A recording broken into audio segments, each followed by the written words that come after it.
ceticismo da fé fala sobre o quê? Esse é um livro que eu escrevi. Porque, a princípio, ceticismo e fé são coisas paradoxais, né? Exatamente. Esse título, até, na verdade, ele surgiu...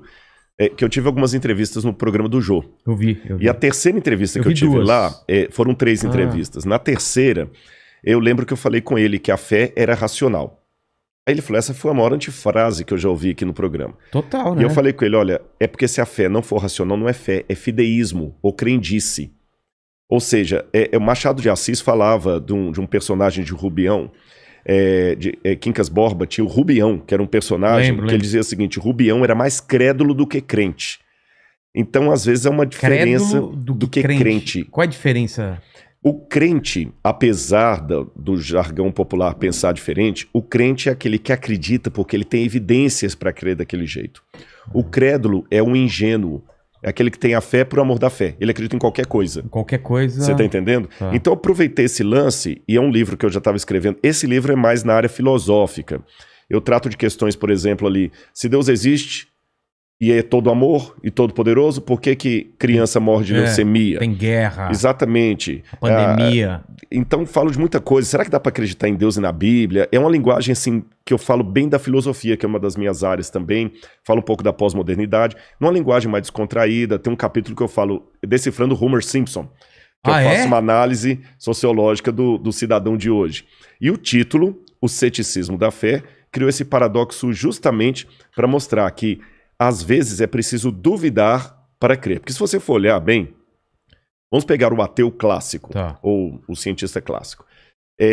Eu estava vendo esses dias aí o depoimento daquele Carlo, fugiu o sobrenome dele agora, que está sendo considerado o novo físico aí para substituir Stephen Hawking, né?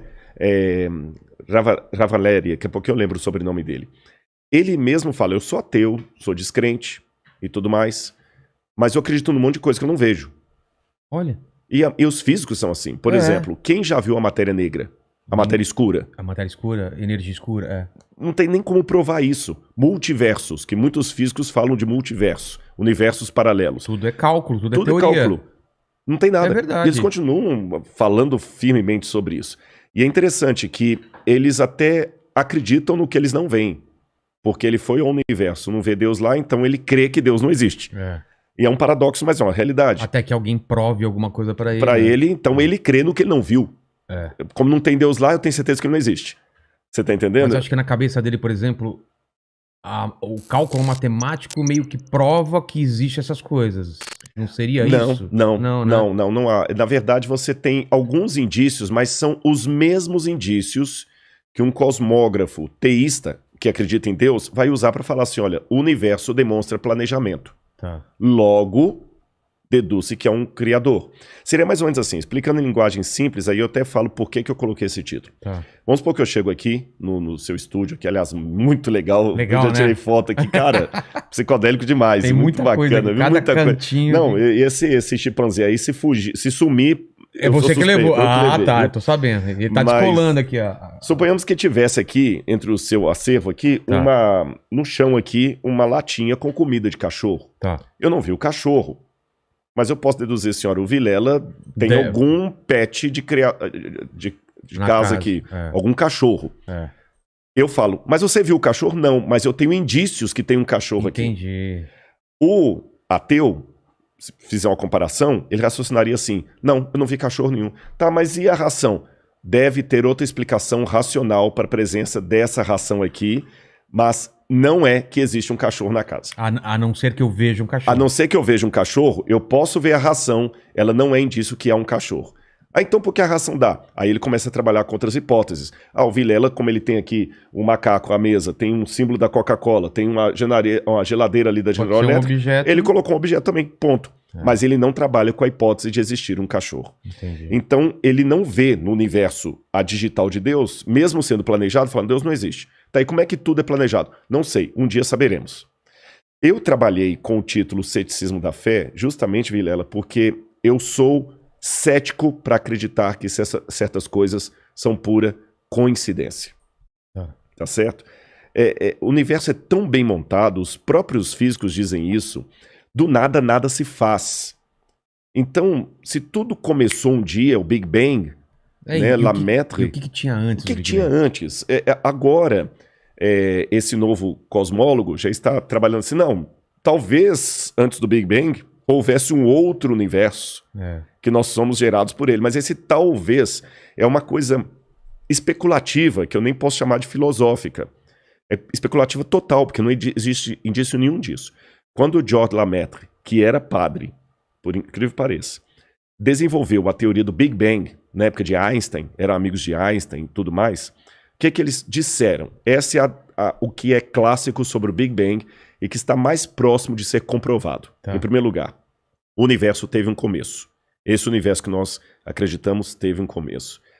E antes do universo não havia nada. Nem o tempo, nem o espaço, nem a gravidade, nem a energia, não havia nada. Era o zero absoluto. Isso. A incógnita é a seguinte: do nada, nada se produz. Ex nihilo, nihil fit, diziam os latinos. Se não havia nada, por que hoje há algo? É uma pergunta que já vem desde Parmênides. Por que existe algo ao invés de nada? Eu sou cético demais para acreditar que do nada pode sair tudo. É mais sensato para mim acreditar que existia uma causa primeira, para citar o Aristóteles aqui, essa causa primeira que deu origem a tudo que existe e ela mesma não pode ser dimensionada ou delimitada pelo tempo, pela gravidade, porque essas coisas partem depois dela. E a teologia vai chamar essa causa primeira de Deus. Tá certo? E alguns falam, não, eu acredito em qualquer coisa, menos Deus. Eu prefiro acreditar na possibilidade de ter tido um universo anterior ao nosso. Tem aquela teoria do efeito sanfona, né? Ele vai se expandindo, depois contrai, explode, etc. Só que quais são as evidências científicas para isso? Zero absoluto. Né? Então, apenas sabendo, a gente só sabe que o universo está se expandindo, isso sabe. Exatamente. Então, na verdade, eu sou tão cético quanto os ateus. Quanto os cientistas. Sim, só que o meu ceticismo me conduz a dizer que havia uma causa primeira e o ceticismo deles conduz a dizer que havia talvez um multiverso ou um outro universo. Vê se eu tô falando besteira. Existem lacunas e os ateus preenchem essas lacunas com alguma coisa e você e eu, que cremos em Deus, a gente preenche com outras coisas. É isso?